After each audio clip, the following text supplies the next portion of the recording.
क्योंकि इसके जो प्रैक्टिस सेट होते हैं इसमें से प्रश्न आने के चांसेस बहुत ही ज़्यादा रहते हैं, क्योंकि ये बहुत ही विश्वसनीय माना जाता है यूपी के एग्जाम्स के लिए स्पेशली। तो गाइस चलिए शुरू कर लेते हैं। तो गाइस देखिए यहाँ पर ये प्रैक्टिस सेट में सबसे पहले क्या है, आपके हिस्ट्री के 5 प्रश्न हैं। तो हिस्ट्री के 5 प्रश्नों को पहले हम करेंगे, उसके बाद यहाँ पे सीरियल वाइज हम चलेंगे पूरे सिलेबस के अकॉर्डिंग कि क्या क्या आपके एग्जाम में आना है। तो समय कम बचा हुआ है, एडमिट कार्ड आपके आ चुके हैं, तो जितना ज़्यादा हो सकता है प्रैक्टिस कर लीजिए, बाद में पछताना ना पड़े। क्वेश्चन नंबर यहाँ पे पहला कहता है कि करो या मरो का नारा किसने दिया था। तो करो या मरो का जो नारा दिया था वो किसने दिया था। तो गाइस इसका राइट आंसर हो जाएगा, वो हो जाएगा महात्मा गांधी। महात्मा गांधी ने करो या मरो का नारा दिया था 1942 में, जब इन्होंने आंदोलन प्रारंभ किया था, भारत छोड़ो आंदोलन, तब उस समय इसको दिया गया था। क्वेश्चन नंबर यहाँ पे 2 कहता है किस मुगल बादशाह को जिंदा पीर कहा जाता है। इंपॉर्टेंट क्वेश्चन है। तो इनको एक हैं जिनको जिंदा पीर कहा जाता है, ये मुगल बादशाह हैं। तो इनको क्यों कहा जाता है, तो क्या देखिए इस प्रकार जो शाही दरवेश समझते थे और मुसलमान उसे जिंदा पीर कहते थे, इसलिए क्योंकि उनका व्यक्तिगत जीवन जो था वो नैतिक स्तर पर बहुत ऊंचा हुआ करता था। ठीक है, तो वो कौन थे, औरंगजेब। औरंगजेब को यहाँ पर जिंदा पीर के नाम से भी जानते हैं, मुगल बादशाह के तौर पर। क्वेश्चन नंबर 3 कहता है कि अलाई दरवाजा का निर्माण किस सुल्तान ने करवाया था। तो अलाई दरवाज़ा है उसका निर्माण यहाँ पर किसने कराया था। तो गाइस देखिए सबसे पहले एक क्वेश्चन और आता है कि अलाई दरवाज़ा किसके परिसर में है। तो कुतुब मीनार के परिसर में है।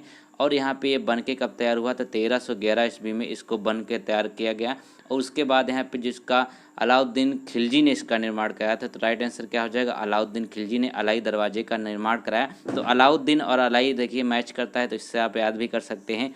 क्वेश्चन नंबर 4 कहता है कि निम्नलिखित में से किसने राष्ट्रकूट साम्राज्य की नींव रखी। तो राष्ट्रकूट साम्राज्य की नींव रखने वाले कौन थे, सभी को पता होगा कि दंतीदुर्ग जो थे उन्होंने राष्ट्रकूट साम्राज्य की स्थापना करी थी। तो दंतीदुर्ग के द्वारा इसकी स्थापना करी गई। और यहाँ पे एक चीज़ और भी देखें, जो 1736 में इसकी स्थापना करी गई थी। तो दंतीदुर्ग के संदर्भ में एक चीज़ और कही जाती है कि उज्जैनी में उसने हृदय गर्भ यानी कि यज्ञ करवाया था। तो यहाँ पे कि महादान का जो है यज्ञ करवाया गया था दंतीदुर्ग के द्वारा। क्वेश्चन नंबर 5 कहता है इंपॉर्टेंट है कि हर्षचरित नामक पुस्तक किसने लिखी है। तो एक पुस्तक है जिसका नाम है हर्षचरित, वह पुस्तक किसके द्वारा लिखी गई है। तो 5 का राइट आंसर हो जाएगा, वो हो जाएगा आपका बाण भट्ट यानी कि ऑप्शन नंबर बी, बाण भट्ट के द्वारा हर्षचरित लिखी गई है। ये क्वेश्चन का राइट आंसर हो जाएगा। गाइस क्वेश्चन नंबर 6 की बात करते हैं। तो कहता है कि अधोलिखित में कौन गुप्तकालीन स्वर्ण मुद्रा है। तो गुप्तकालीन में जो स्वर्ण मुद्रा है वो कौन कौन सी हैं। तो देखिए 6 का जो राइट आंसर है वो आपका हो जाएगा दिनार। दिनार जो होता है वो गुप्तकालीन में स्वर्ण मुद्राओं को कहा जाता था।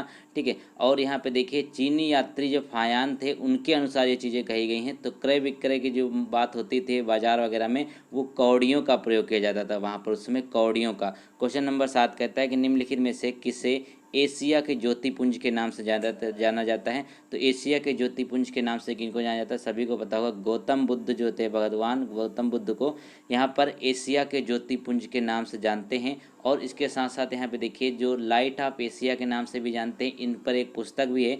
तो जो लाइट ऑफ एशिया नाम की पुस्तक है किसने लिखी थी, एडविन अर्लॉन्ड ने लिखी है। याद रखिएगा एडविन अर्लॉन्ड के द्वारा जो पुस्तक लिखी गई है उसको नाम दिया गया था द लाइट ऑफ एशिया, ये भी याद रखें। क्वेश्चन नंबर 8 कहता है कि शेरे पंजाब के नाम से इनमें से कौन मशहूर हैं।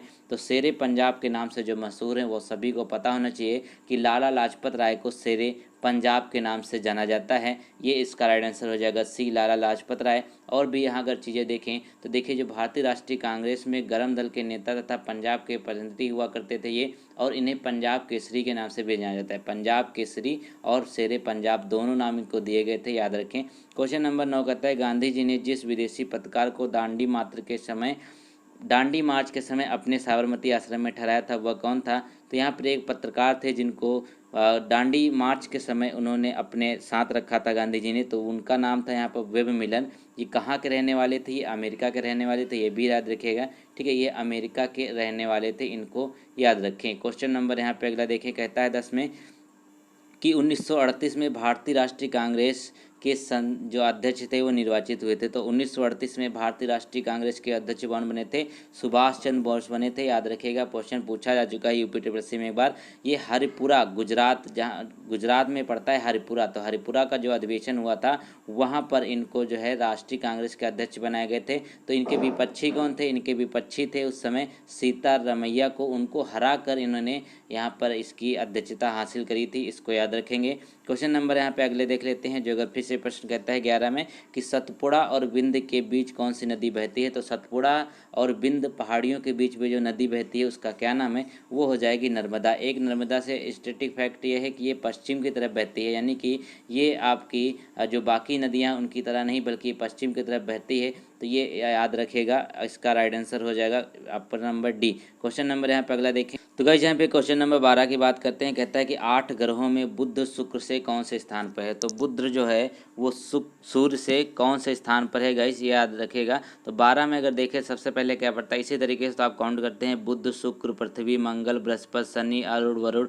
तो ये हमारा एक सीरियल होता है। तो बुध जो है वो पहले नंबर पे है, याद रखिएगा पहले नंबर पे है सूर्य के, क्योंकि सूर्य के जस्ट बाद यहाँ पे बुध आता है। अगला क्वेश्चन देख लेते हैं। 13 कहता है यूरोप की सबसे लंबी नदी कौन सी है। क्वेश्चन बहुत बार पूछा गया है ज्योग्राफी से।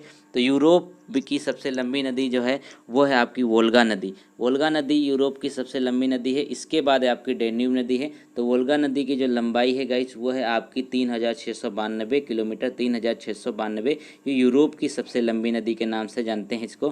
क्वेश्चन नंबर यहाँ देखें 14 कहता है किस देश के साथ भारत की सबसे लंबी अंतर्राष्ट्रीय सीमा है। तो ये तो प्रश्न बार बार आता है, तो मैं फिर से बता देता हूँ। तो बांग्लादेश के साथ जो है भारत अपने सबसे लंबी अंतर्राष्ट्रीय सीमा साझा करता है और इसकी जो लंबाई है लगभग 4096 किलोमीटर के आसपास है। अगला क्वेश्चन देखिए। क्वेश्चन नंबर 15 कहता है कि निम्नलिखित में से कौन सा भारत का सबसे अधिक आर्द्र स्थान है। तो सबसे अधिक आर्द्र स्थान कौन सा है वो देख लेते हैं। तो गाइस देखिए मेघालय के जो पूर्वी खासी पहाड़ी हैं उस जिले में अवस्थित है मासिनराम है। यहाँ पर देखिए तो मेघालय में है ये। मेघालय में एक खासी पहाड़ी, जैसे आपने पढ़ा होगा ना गारो खासी जयंती, ये 3 पहाड़ियाँ हैं। तो खासी पहाड़ी के ऊपर स्थित है मासिनराम। ये सबसे आर्द्र जिले के नाम से भी जाना जाता है और सबसे ज़्यादा बारिश भी यहाँ पे होती है। क्वेश्चन नंबर यहाँ पे देखिए 16 कहता है। अब इकोनॉमिक्स के 5 प्रश्न। 16 में बोला गया कि योजना पत्रिका का प्रकाशन निम्नलिखित में से किसके द्वारा किया जाता है। तो आपने देखा होगा कि योजना एक पुस्तक आई जाती है, जिससे अगर कोई यूपीएससी का एग्ज़ाम लिखता है या कोई बड़े एग्जाम बैठता है तो योजना पुस्तक उसको कहा जाता है कि आप पढ़िए। तो ये पुस्तक जो है ये किसके द्वारा यहाँ पे लॉन्च की जाती है, किसके द्वारा जारी की जाती है। तो हो जाएगा सूचना एवं प्रसारण मंत्रालय के द्वारा इस पुस्तक को लॉन्च किया जाता है। इसमें बेसिकली चीज़ें जो मेंशन करी जाती हैं वो भारत सरकार की योजनाएं, उनके लाभ और यहाँ पे जो हानियाँ, सब कुछ यहाँ पे चीज़ें इसमें मेंशन करी जाती है, इसीलिए इंपॉर्टेंट होती है। क्वेश्चन नंबर 17 कहता है कि बैंकों का बैंक कौन सा है। तो बैंकों का बैंक जो है वो जाना जाता है किसके नाम से, देख लेते हैं। 17 का राइट आंसर क्या हो जाएगा, वो आप सभी लोगों को पता है कि रिजर्व बैंक, यानी कि भारतीय रिजर्व बैंक, ये बैंकों का बैंक कहा जाता है, इसको याद रखें। क्वेश्चन नंबर अगर 18 की बात करते हैं तो कहता है कि हरित क्रांति का मुख्य प्रभाव किस पे पड़ा था। तो हरित क्रांति का जो मुख्य प्रभाव है वो किस पे पड़ा था। तो सभी को पता होगा 1966 से लेकर के 1967 में शुरू की गई थी ये आपकी हरित क्रांति, और इसका श्रेय जो जाता है भारत में वो डॉक्टर MS स्वामीनाथन को जाता है। और इसका सबसे ज़्यादा जो प्रभाव था वो गेहूं और चावल पे पड़ा था। बेसिकली गेहूं और चावल पे सबसे ज़्यादा हरित क्रांति का प्रभाव पड़ा था, याद रखिएगा। क्वेश्चन नंबर यहाँ पे 19 कहता है कि भारत में वित्तीय वर्ष प्रारंभ होने की तिथि है। तो भारत में जो वित्तीय वर्ष होता है उसकी प्रारंभ होने की जो तिथि है गाइस 19 का राइट आंसर हो जाएगा ए, यानी कि 1 अप्रैल से 31 मार्च होती है। 1 अप्रैल से वित्तीय वर्ष यहाँ पे आरंभ होता है अपने इंडिया में। क्वेश्चन नंबर 20 कहता है कि विश्व व्यापार संगठन जो है WTO में कितने सदस्य हैं।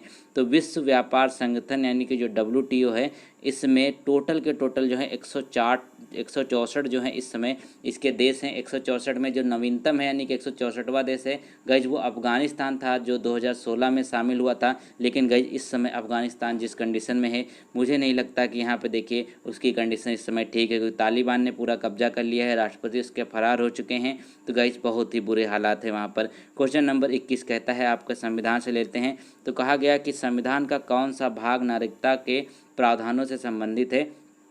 तो इसमें से एक भाग है जो नागरिकता के प्रावधान से संबंधित है। तो देखिए जो भाग 2 रहता है वो नागरिकता से संबंधित है। तो इसमें क्या कहा गया है कि जो आपका अनुच्छेद 5 से लेकर के अनुच्छेद 11 तक जो है नागरिकता का वर्णन किया गया है। अब इसमें किस तरीके से आपकी नागरिकता छीन सकती है, कैसे आप नागरिकता प्राप्त कर सकते हैं, या कौन कौन आपकी नागरिकता छीन सकता है, तो ये चीज़ें यहाँ पर जो हैं इसमें दी गई हैं भाग 2 में। क्वेश्चन नंबर यहाँ पे देखें 22 कहता है कि अभिव्यक्ति की स्वतंत्रता किस मौलिक अधिकार के अंतर्गत दी गई। अब व्यक्ति की मतलब क्या होती है, अपनी बात रखने की, अपनी यहाँ पर स्वतंत्रता जो है किसके अधिकार के अंतर्गत है। तो देखिए स्वतंत्रता इसमें है तो यह हो जाएगा आपका स्वतंत्रता का अधिकार। स्वतंत्रता का अधिकार जो है उसमें आपको ये चीज़ मेंशन करी गई है, किसमें है, 19 के अनुच्छेद 19 के भाग 1 में, या फिर का कह सकते हैं, इसमें आपको मेंशन किया गया है आपकी वाक स्वतंत्रता एवं अभिव्यक्ति की स्वतंत्रता को। इसको याद रखेंगे। क्वेश्चन नंबर यहाँ पे अगले देख लेते हैं। तो गाइस क्वेश्चन नंबर 23 कहता है कि डैशवें संविधान संशोधन अधिनियम 2002 से भारत में सभी बच्चों के लिए मुफ्त और अनिवार्य प्राथमिक शिक्षा की व्यवस्था करी गई। तो ये हो जाएगा 86वें, यानी कि 86वां संविधान संशोधन जो था 2002 का, उसमें सभी के लिए, जितने भी बच्चे हैं उनके लिए प्राथमिक शिक्षा की व्यवस्था करी गई। देखिए गाइस संविधान में प्रावधान तो यहाँ तक है कि किसी के माँ बाप जो है अगर उसको नहीं पढ़ाते हैं, प्राथमिक शिक्षा नहीं देते हैं, तो उन पर कानूनी कार्रवाई भी करी जा सकती है। क्वेश्चन नंबर यहाँ पे 24 कहता है कि संविधान में टोटल कितने यहाँ पर आपातकालों का प्रावधान किया गया है। तो गाइस देखिए ऊपर वाले से देखें तो ऐसे में एक कभी कभी एज पूछ ली जाती है, कितने एज तक के बच्चों के लिए निःशुल्क दिया गया है। तो 6 साल से 14 वर्ष तक के बच्चों के लिए निःशुल्क यहाँ पे शिक्षा की सुविधा है। तो 24 कहता है कि संविधान में कितने प्रकार के आपातकालों का उल्लेख किया गया है या फिर प्रावधान है। तो 24 का सभी को पता होगा 3 प्रकार के यहाँ पर उल्लेख किए गए हैं। 3 प्रकार कौन कौन से वो भी देख लेते हैं। तो गाइस देखिए जो आपका 352 है अनुच्छेद, उसमें राष्ट्रीय आपातकाल, अनुच्छेद 356 में राष्ट्रपति शासन और अनुच्छेद 360 में वित्तीय आपातकाल। तो गाइस देखिए वित्तीय आपातकाल अभी तक अपने इंडिया में नहीं लगा है कभी, इसको याद रखेंगे। सबसे पहले यहाँ पर जो आपका राष्ट्रपति शासन लगा हुआ था वो लगा था, कहाँ पर लगा था गाइस, वो लगा था पंजाब में। क्वेश्चन नंबर यहाँ पे 25 कहता है कि भारत में कितनी स्तरों में अदालतें चलती हैं। तो जो भारत में अदालतें होती हैं तो आप सभी को पता होना चाहिए कि 3 स्तरीय यानी कि त्रिस्तरीय अदालतें यहाँ पर काम करती हैं। ठीक है, इसके साथ साथ कभी भी क्वेश्चन पूछा जाता है कि पंचायत जो है कितने स्तरों पे काम करती है, पंचायती राज व्यवस्था, तो वो भी 3 स्तरों पे ही काम करती है, उसको भी याद रखें। क्वेश्चन नंबर 26 कहता है कि ध्वनि की तीव्रता का एसआई मात्रक क्या है। तो ध्वनि की तीव्रता जो होती है उसका एसआई मात्रक यानी कि जो एसआई यूनिट होती है वो क्या है, तो सभी को पता होना चाहिए कि डेसिबल है, यानी कि इसको डीबी से भी यहाँ पे डिनोट किया जाता है। तो याद रखेंगे डेसिबल जो है इसकी एसआई यूनिट कहलाती है आपकी साउंड की। क्वेश्चन नंबर 27 इंपॉर्टेंट है, पूछा जाता है तो गन मेटल जो है वो किस मिश्र धातु से निर्मित है। तो गन मेटल होता है वो किससे निर्मित होता है, उसमें देखिए कॉपर होता है, टिन होता है, जिंक होता है। अब कॉपर जो होता है वो 88% होता है, टिन आपका होता है 10% और 2% जो होता है जिंक होता है। तो इस तरीके से यहाँ पर ये 100% मिलकर आपका गन मेटल बन जाता है, 80 और 10 और 2% जिंक, ये सब मिला के, इसको याद रखें अच्छे से। क्वेश्चन नंबर 28 कहता है कि ताजमहल किससे प्रभावित हो रहा है। तो देखिए ताजमहल का जो है कलर हल्का सा पीला पड़ रहा है, वो इस वजह से हो रहा है क्योंकि SO2 जो होती है आपकी सल्फर डाइऑक्साइड, इसकी वजह से यहाँ पर जो आपका ताजमहल का कलर है वो यहाँ पे हल्का सा पीला पड़ रहा है। ठीक है, और उसके साथ साथ यहाँ पे देखिए ये इंपॉर्टेंट किस चीज़ के लिए है, वो है आपका जो आपकी एसिड रेन होती है इसके कारण होता है, इसके कारण भी हम उसमें भी SO2 ऊपर जाके बनती है, वही बरसती है, तो एसिड की तरह काम करता है, इसीलिए इसका कलर जो है पीला पड़ रहा है। क्वेश्चन नंबर यहाँ पे अगला देख लेते हैं। 29 कहता है कि डैश की विटामिन की कमी से रिकेट्स रोग हो जाता है। तो यहाँ पे देखिए विटामिन डी की कमी से क्या होता है, रिकेट्स रोग हो जाता है, और ये हड्डियों को पोषण प्रदान करने वाला विटामिन होता है। तो इसमें क्या होता है, हड्डियाँ बहुत कमज़ोर हो जाती हैं, विटामिन डी की कमी से रिकेट्स होता है और इसमें हड्डियाँ बहुत कमज़ोर हो जाती हैं। क्वेश्चन नंबर 30 कहता है, 30 में है कि ट्यूबरक्लोसिस संक्रमण किससे होता है। तो गाइस देखिए सबसे पहले यहाँ पे देखिए तो ट्यूबरक्लोसिस होता है जीवाणु से होता है, और उसके साथ साथ इसका जो बैक्टीरिया का नाम है, बैक्टीरिया जीवाणु बात देखिए तो हो जाएगा माइकोबैक्टीरियम ट्यूबरक्लोसिस द्वारा। तो माइकोबैक्टीरियम ट्यूबरक्लोसिस द्वारा ये होता है, इसको याद कर लीजिए, पूछ लिया जाएगा, इंपॉर्टेंट है। अब यहाँ पे 30 प्रश्न हो गए गाइस। अब क्या करेंगे, अब यहाँ पे हम इससे 31, 32 और यहाँ पे जो 35 तक आपके क्या करने हैं, 5 प्रश्न आपके मैथमेटिक्स के हैं, चलिए उनको देख लेते हैं। अब ये भी बहुत आसान से प्रश्न होते हैं, चलिए। तो 31 में बोला गया कि दो संख्याओं का गुणनफल जो 36 है और उनका योग 13 है, तो उन दोनों संख्याओं के बीच का धनात्मक अंतर कितना होगा। अब यहाँ पे देखिए दो संख्याओं का गुणनफल 36 बोला गया है, अब यहाँ पे योग जो है वो 13 है, तो a+b जो है वो हो गया 13।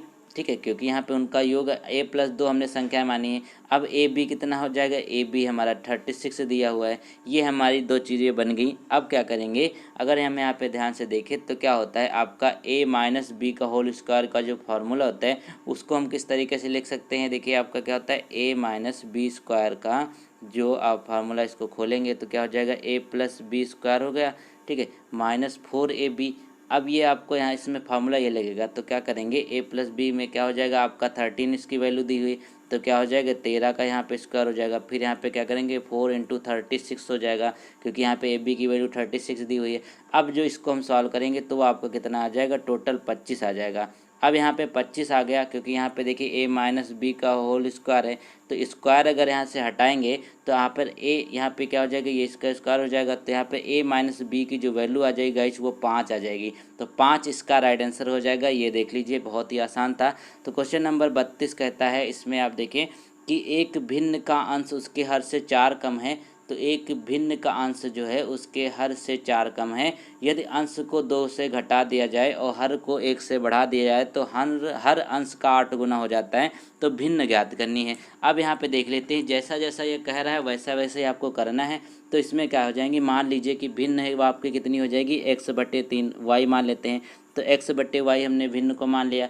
अब जो पहली शर्त कह रहा है वो देख लेते हैं। तो कहता है कि भिन्न अंश उसके हर से 4 कम है, तो हर से उसके 4 कम है, तो क्या करेंगे y - x = 4 हो सकता है कि नहीं हो सकता है, बिल्कुल हो सकता है। या फिर इसको ऐसे भी लिखा जा सकता है कि यहाँ पर x - y = -4, ये हमारी पहली इक्वेशन बन गई। इसको हम इक्वेशन मान सकते हैं, इस तरीके से भी लिख सकते हैं। अब जो दूसरी शर्त कहता है इसमें वो क्या हो जाएगी, यदि अंश को 2 से घटा दिया जाए और हर को 1 से बढ़ा दिया जाए तो अंश का 8 गुना हो जाता है। अब 8 गुना हो जाएगी तो इसको क्या करेंगे, थोड़ा गाइस लेंदी प्रश्न हो जाएगा आपका।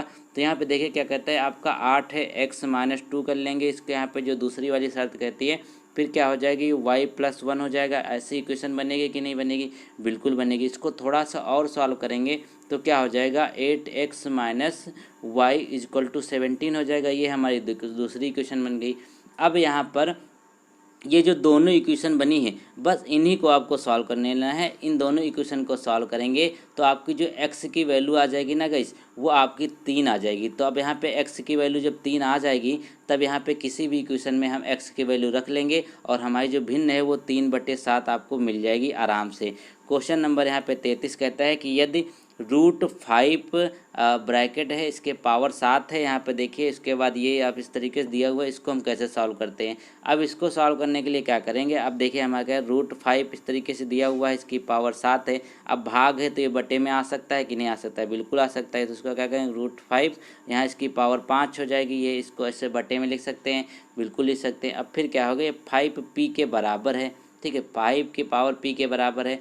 अब क्या कर लेंगे गाइज, अब यहाँ पे इसको थोड़ा अगर आगे सॉल्व करेंगे तो क्या हो जाएगा, अब इसको अगर हम सॉल्व करते हैं तो क्या हो जाएगा, इसकी ये 2 कट जाएगी, 5 कट जाएगी क्योंकि वैल्यू सेम है। तो यहाँ पे बचेगा कितना, √5 की पावर 2 बचेगा। इसके बाद क्या बचेगा, 5 का p बचेगा। बचेगा कि नहीं, बिल्कुल बचेगा। अब यहाँ पे आगे अगर इसको सॉल्व करते हैं तो क्या हो जाएगा हमारा 5 = क्योंकि दोनों साइड स्क्वायर करेंगे तो क्या हो जाएगा, 5p हो जाएगा, ठीक है, ये हमारा हो गया।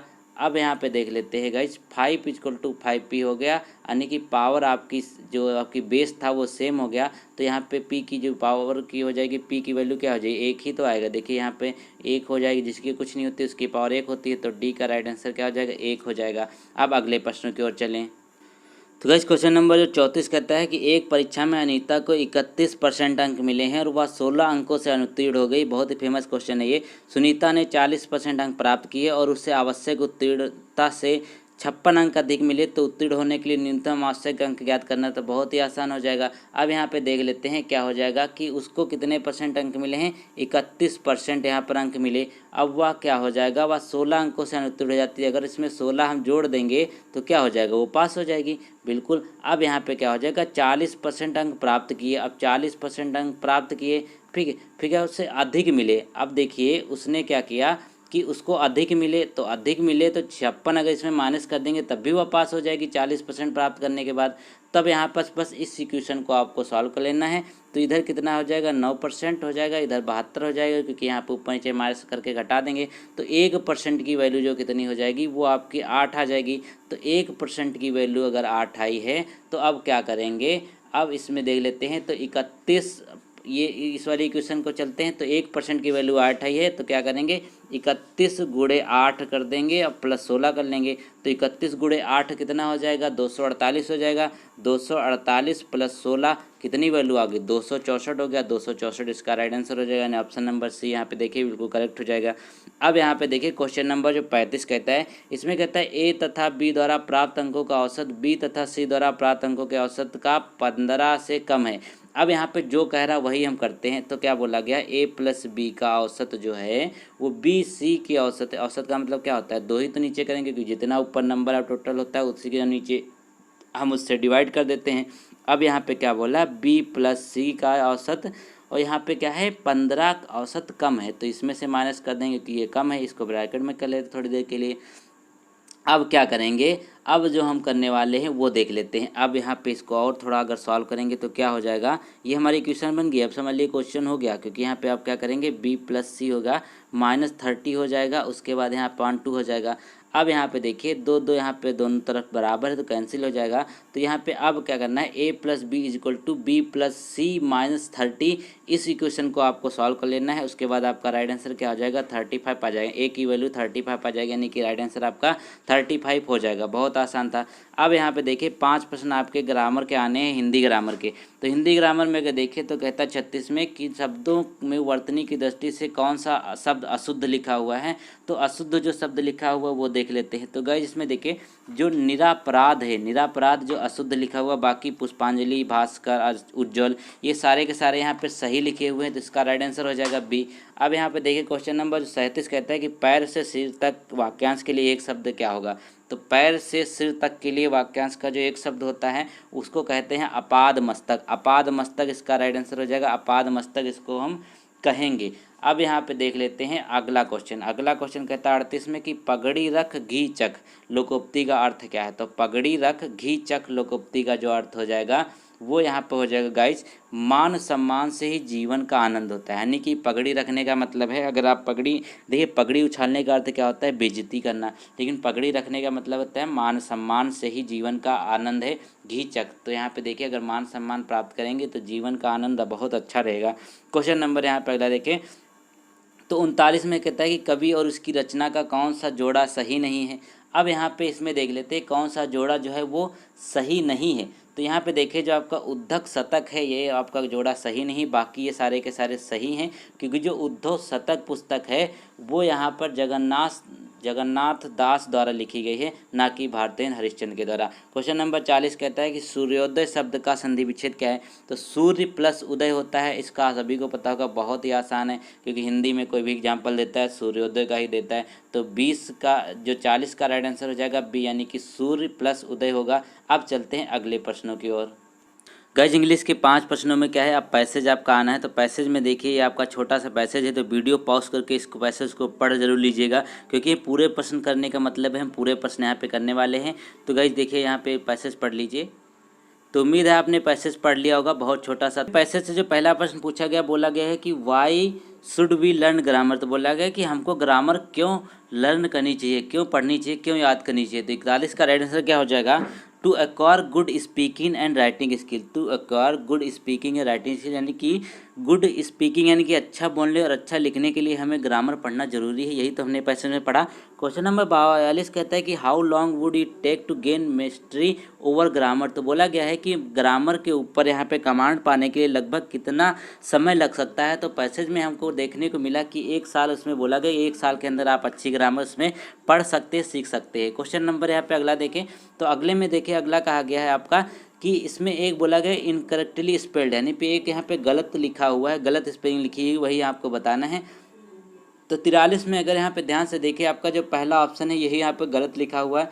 बाकी यहाँ पे एनोनिमस, कैरकस और डिसिपेट ये सारे के सारे सही लिखे हुए हैं। थोड़ा सा इसका इंग्लिश का लेवल जो है यहाँ पे थोड़ा सा हाई है, लेकिन इतना लेवल आएगा नहीं, क्योंकि बहुत ही नॉर्मल एग्जाम आपके आने वाला ये वाला पैसेज, ठीक है। क्वेश्चन नंबर 44 कहता है कि आ स्नेक इन द ग्रास। तो आ स्नेक इन द ग्रास का जो मतलब होता है आइडियम में फ्रेसेज, तो सभी को पता होगा, बहुत आसान है। आ सेक्रेट एनिमी, यानी कि ए सेक्रेट एनिमी जो होता है वो स्नेक इन द ग्रास होता है। क्वेश्चन नंबर यहाँ पे देख ले 45 कहता है एक्टिव और पैसिव फॉर्म में देना है आपको।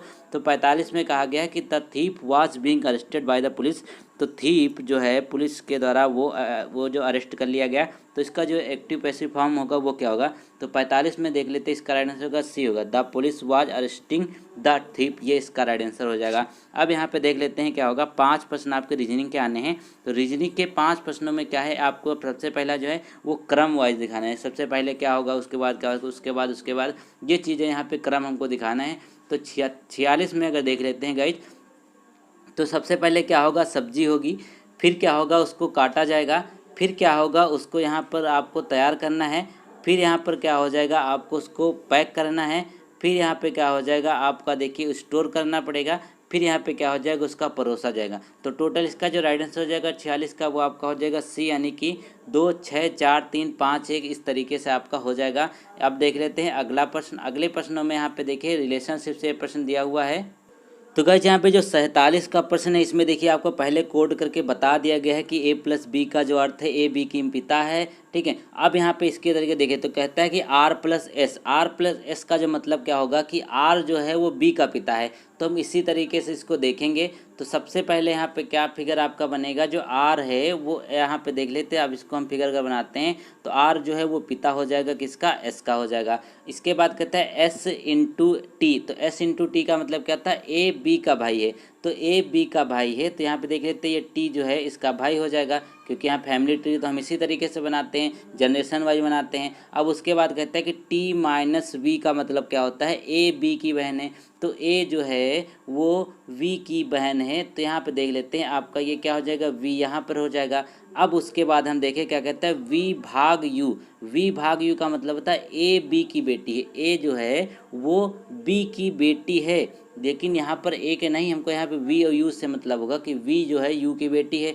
तो यहाँ पे क्या हो जाएगा, आपका u हो जाएगा। तो ये आपका जो है बेटी हो गई, ये हमारी जिसको बेटी है तो उसका माइनस में कर देंगे क्योंकि ये महिला है। बाकी यहाँ पे इसका भाई है, प्लस में हो जाएगा। ये पिता है, ये भी यहाँ पे प्लस में हो जाएगी। इनका जेंडर डिसाइड नहीं है।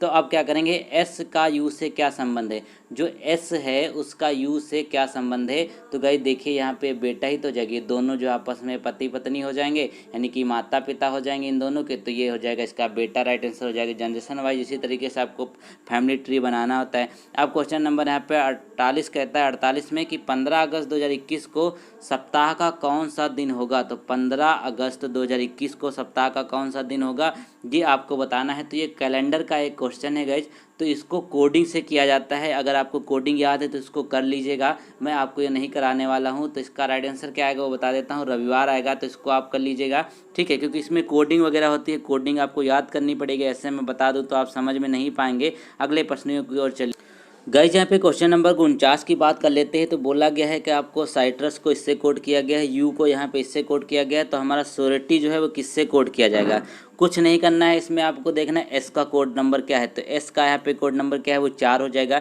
यू का कोड नंबर क्या है, 5 हो जाएगा। तो क्या हो जाएगा, 4 और 5 आपके 2 ऑप्शन मैच कर रहे हैं। उसके बाद थोड़ा सा और यहाँ पे देखें तो आपका आर का क्या हो जाएगा, आर का आपका हो जाएगा यहाँ पर ए 1 हो जाएगा, ठीक है। तो यहाँ पे अभी भी मैच कर रहा है। उसके बाद यहाँ पे देख लेते हैं तो 49 का राइट आंसर क्या हो जाएगा, इसी तरीके से आपको मैच करना। बी आपका राइट आंसर आ जाएगा श्योरिटी का, क्योंकि यहाँ पे कुछ आपको देखना नहीं, बस देखना है इसका नंबर क्या दिया हुआ है। अब यहाँ पे देख लेते हैं गाइस क्वेश्चन नंबर जो 50 से कथन और निष्कर्ष के प्रश्न, कथन निष्कर्ष के प्रश्न एग्जाम में जरूर आते हैं।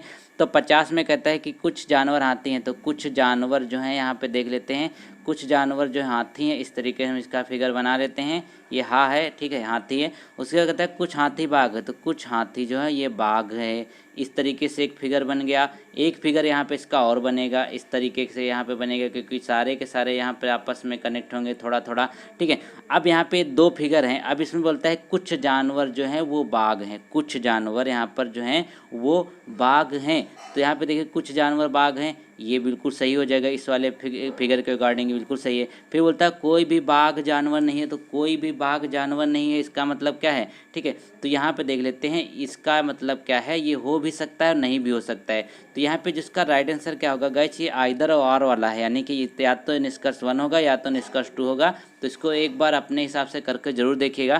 क्वेश्चन नंबर यहाँ पे आप देख लेते हैं 51 से लेकर के अगले प्रश्नों में जो आपके जनरल अवेयरनेस या फिर करंट अफेयर के इंपॉर्टेंट प्रश्न हैं। तो गाइस ये करंट अफेयर का प्रश्न देख लेते हैं। पहला 51 में कहता है आपका कि मई 2021 में अंटार्कटिका के रोने आइस शेल्फ के पश्चिमी हिस्से से विश्व के सबसे बड़े हिमखंडों आइसबर्ग में से एक टूटकर अलग हो गया। वैज्ञानिक ने इस हिमखंड का क्या नाम दिया? तभी देखिएगा गाइस, न्यूज़ में था कि सबसे बड़ा यहाँ पर जो आइसबर्ग है, जो ग्लेशियर है, वो टूटकर अलग हो गया था। तो उसका यहाँ पे जो नाम है वो क्या दिया गया? तो इसका नाम जो दिया गया था A76, याद रखिएगा A76 इसका नाम रखा गया था।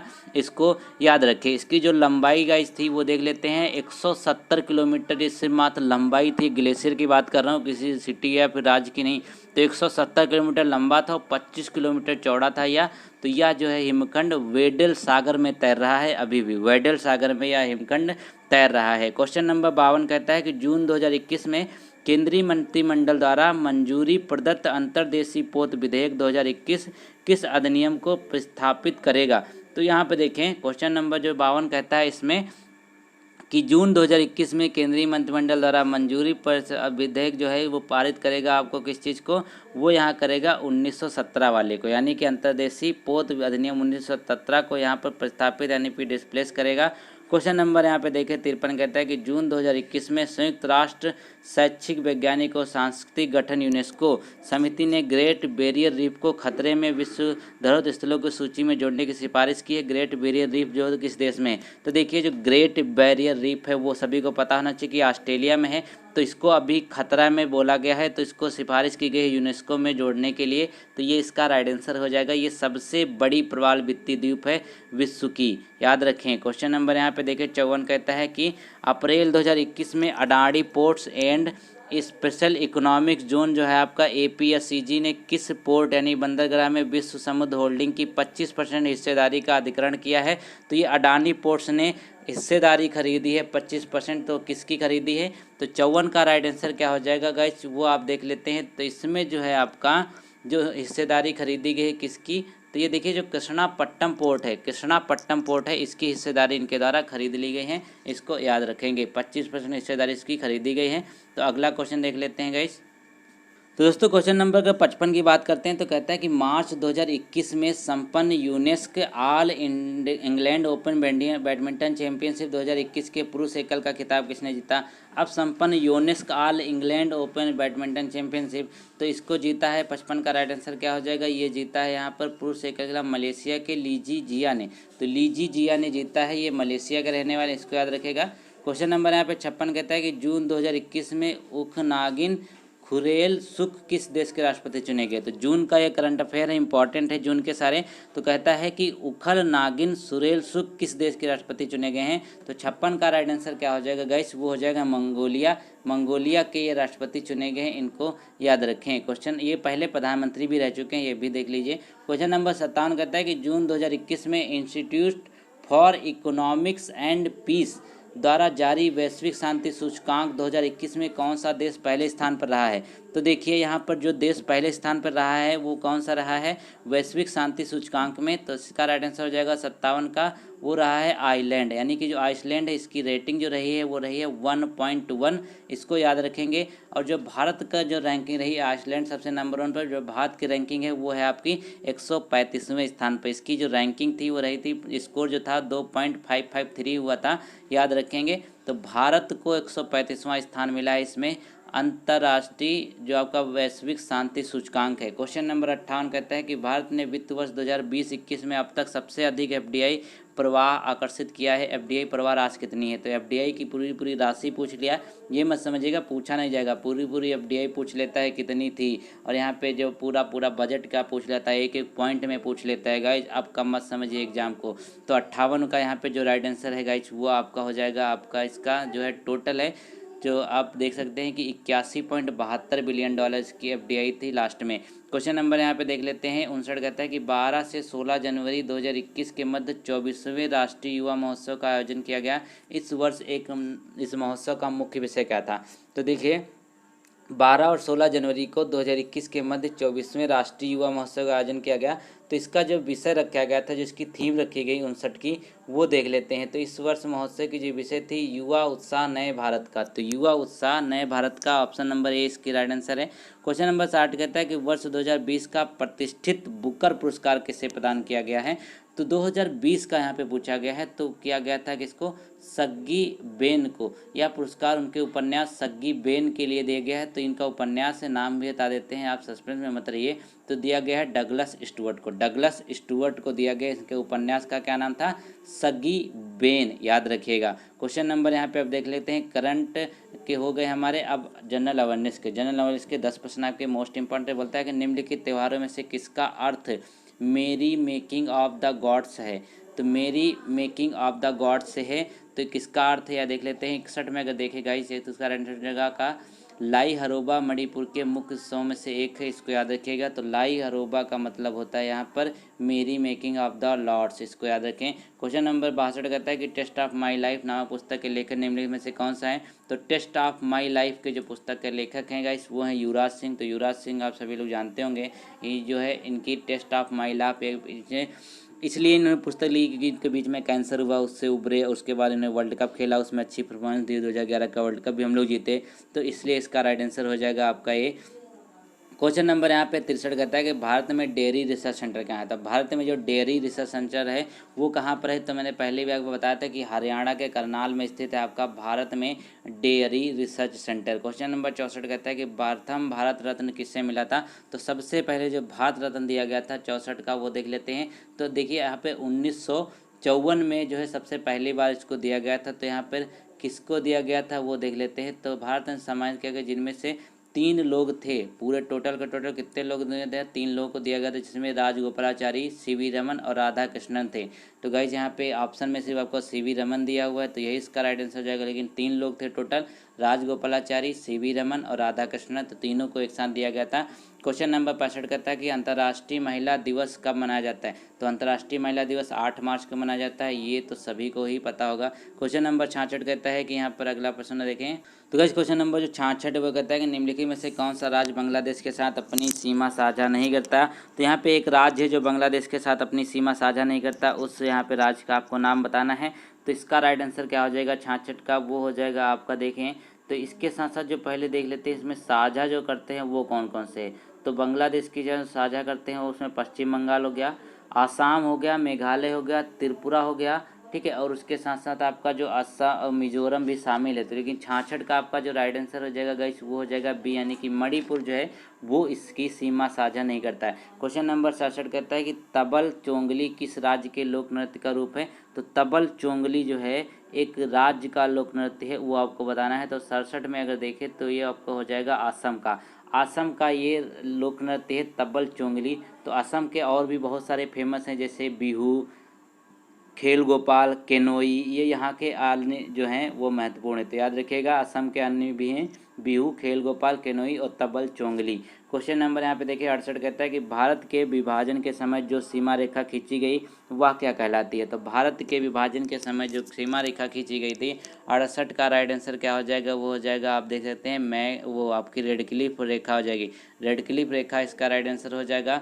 इसको किया गया था किसके द्वारा? जो सर सिरिल रेडक्लिफ थे, ये बॉर्डर आयोग के अध्यक्ष हुआ करते थे उस समय, तो इन्हीं का सब किया धरा था। इन्होंने अपने नाम पे ही इस रेखा को रख लिया, कह रहे भैया इतना तो योगदान हमारा बनता ही है। क्वेश्चन नंबर यहाँ पे देखें 69 कहता है कि किस राज्य में विधानसभा के सदस्यों की संख्या सर्वाधिक है? तो विधानसभा में सदस्यों की संख्या जो सर्वाधिक है सबसे ज़्यादा कहाँ पे?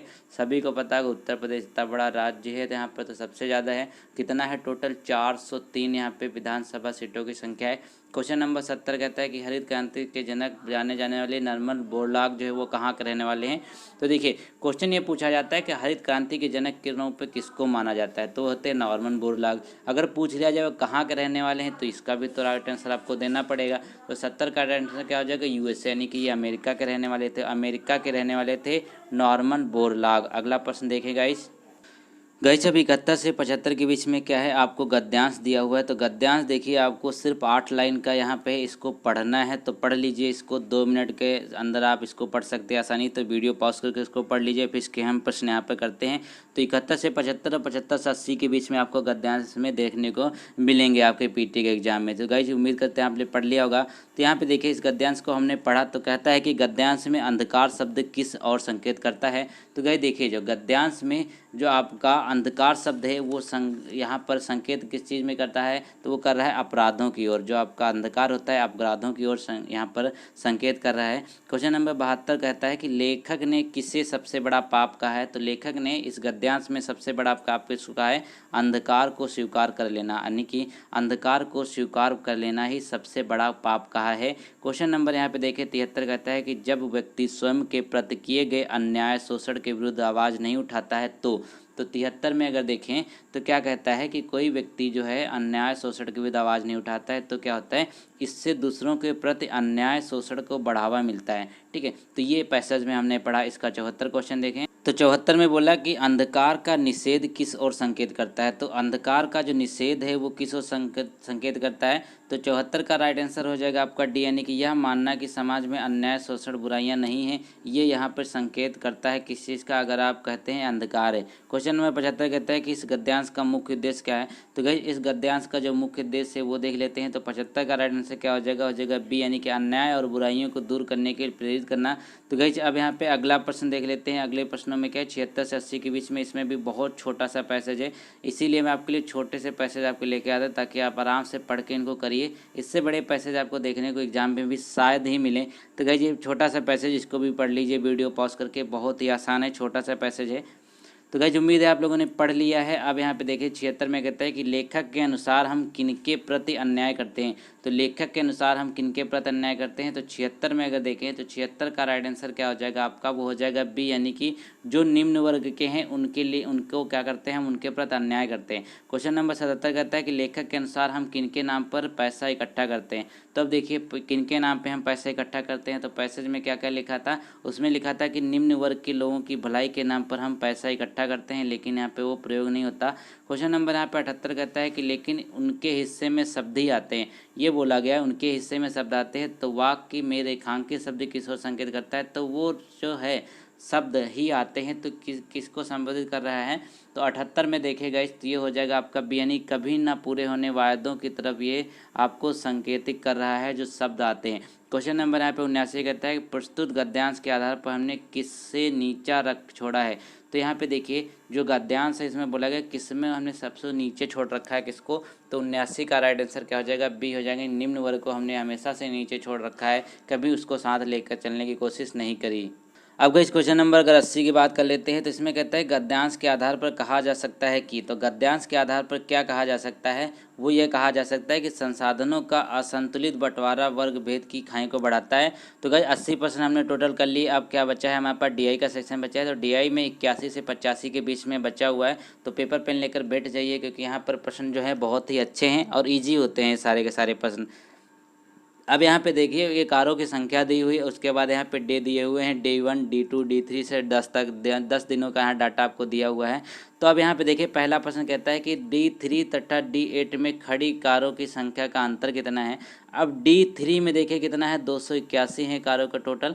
उसके बाद है D8 में कितना है गाइज, वो है 322। तो 322 और 281 का जो यहाँ पे डिफरेंस हो जाएगा वो कितना हो जाएगा, सभी को पता है आपको 41 डिफरेंस आएगा, तो 41 डिफरेंस जो है वो आपका आ जाएगा। ये आपका पहला प्रश्न हो गया। तो देखिए बहुत ही आसान से प्रश्न होते हैं। अब दूसरा प्रश्न यहाँ पे कहता है कि पार्किंग क्षेत्र में सभी 10 दिनों में खड़ी कारों की कुल संख्या कितनी है। अब भैया ये पूरा आपको काउंट कर लेना है। यहाँ पे देखिए ये पूरा आपको जब काउंट कर लेंगे तो आपको 82 का राइट आंसर भी पता चल जाएगा। तो इनको पूरा काउंट कीजिए, 242 262, ठीक है। तब यहाँ पे जो 82 का राइट आंसर क्या आ जाएगा, इसको टोटल काउंट करने के बाद वो आ जाएगा 3062, यानी कि 3062 कारें हैं जो 10 दिन के लिए यहाँ पर ये कारों की संख्या है 3062 हो गया। अब देखिए यहाँ पे क्वेश्चन नंबर जो 63 कहता है कि D10 में खड़ी कारों की संख्या तथा D1 में खड़ी कारों की संख्या से कितने % अधिक है। अब D10 में बोला गया है कितने % अधिक है D1 से, तो D10 की वैल्यू 356 है, D1 की यहाँ पे 242 है। तो इसको करेंगे क्या, इनके बीच का पहले डिफरेंस देखेंगे। तो डिफरेंस यहाँ पर जितना आएगा, मान लीजिए कितना डिफरेंस है इनका, चलिए देख लेते हैं। तो 114 डिफरेंस आ गया। अब यहाँ पे अपॉन में 242 रखेंगे क्योंकि यहाँ पे हम इसी को कंपेयर कर रहे हैं, इंटू 100 कर देंगे। तो यहाँ पे आपकी वैल्यू जो आएगी वो आएगी 47.11%। तो 47.11% इसका राइट आंसर आ जाएगा। अब यहाँ पे देख लेते हैं अगला। क्वेश्चन नंबर 84 कहता है कि पार्किंग क्षेत्र में सभी 10 दिनों में खड़ी कारों की कुल संख्या तथा D1, D2, D5 दिनों में खड़ी कारों का अनुपात कितना होगा। अब यहाँ देखिए टोटल देख लेते हैं, तो टोटल हमने पहले ही निकाल लिया है। तो टोटल हमारा कितना था, 3062 आया हुआ था। अब यहाँ पे जितना बोला गया है कि D1, D2, D5, तो D1 की 242 है, उसके बाद D2 की यहाँ 262 है, फिर D5 की कितनी है वो 312 है। इन टोटल को काउंट कर लेंगे तो कितना आ जाएगा, 816 आ जाएगा। तो 816 इसको यहाँ पे काट देंगे, तो जितना भी काट करके आएगा तो आपका क्या आ जाएगा, 1531 अनुपात 408। तो 1531 अनुपात 408 आपका राइट आंसर हो जाएगा। देखिए यहाँ पर आपका जो राइट आंसर है आपका बी हो जाएगा। अब यहाँ पे देखिए क्वेश्चन नंबर जो आपका 85 कहता है कि सभी 10 दिनों में खड़ी कारों की कुल संख्या D9 में दिन खड़ी कारों की संख्या कितने परसेंट है। अब देखें यहाँ पे जो आपका सभी कारों की संख्या कितनी थी, तो सभी की देख लेते हैं। आपको पता है कि 362 थी, 3062 थी, माफ़ कीजिएगा। अब यहाँ पे बोला गया D9 की कितनी है, 346 है, आपको पता ही है। तो 346 किसके बराबर है, 100% की बराबर है, क्योंकि इसी से हमको कंपेयर करना है। तो अब क्या करेंगे, तो 100/346 रख देंगे और गुणे में 3062 रख देंगे, इसको काट देंगे तो आपका राइट आंसर क्या हो जाएगा, 884.97% लगभग आपका राइट आंसर आ जाएगा। ठीक है, तो इससे आप यहाँ पे इसको कर सकते हैं, तो ये इसका राइट आंसर सी हो जाएगा। अब यहाँ पे देख लेते हैं अगला। अगले में क्या बोला गया आपको, यहाँ पे देखिए एक बार चार्ट में कंपनियाँ दी गई हैं C1, C2, C3 और C4 के नाम से। तो यहाँ पे देखिए 2013-12 के यहाँ पे वैल्यूज भी दी हुई हैं। तो देखिए 2014 को यहाँ पे थोड़ा सा कम ब्लैक किया गया है, और उसके बाद 2013 की वैल्यू थोड़ा सा यहाँ पे लाइट में है, और यहाँ पे जो 2012 के है सबसे ज़्यादा डार्क रखा गया है। तो इसके रिलेटेड प्रश्न देख लेते हैं जल्दी से।